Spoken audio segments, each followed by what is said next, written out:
Tumeweza kuona namna ambavyo mambo yanavyozidi kwenda kwa upande wa Zuchu, kwani ameweza kumkataa katukatu bwana mkubwa wa Diamond Platnumz na kumfukuza, kitu ambacho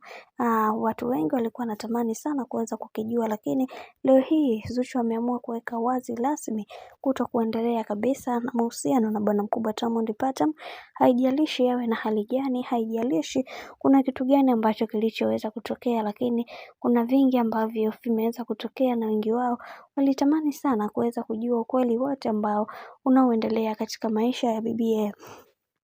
Zuchu pamoja na bwana mkubwa Diamond Platnumz. Lakini yote ya yote, kila mtu akasema kwamba kwa haya ambayo yanayoendelea sasa, wacha tuone maisha yake yatakuwaje, maana kila mtu anaamini kwenye kile ambacho anachokiamini. Ile kwa upande wa Zuchu ameendelea kukaza na kuweza kuruhusu chochote kile kiweze kutokea katika maisha yake, kwa sababu anaona kabisa Diamond Platnumz anataka kumpanda kichwani, jambo ambalo kamwe hataweza kuliruhusu. Na wengi wao waliweza kuzungumza vingi wakisema kwamba kwenye hiki kinachoendelea sasa, kila mtu anatamani kuweza kuona maisha yake yakiwa katika misingi na mikakati iliyo bora, ila tunaona kabisa kuna mambo ambayo yapo na wengi wao wanatamani sana kuweza kuelewa hiki, ila yote ya yote tunamshukuru Mwenyezi Mungu kwa kuweza kuwafanya wawe moja kati ya watu wanaotoa funzo kubwa kwenye baadhi ya ndoa za watu. Tumeweza kuona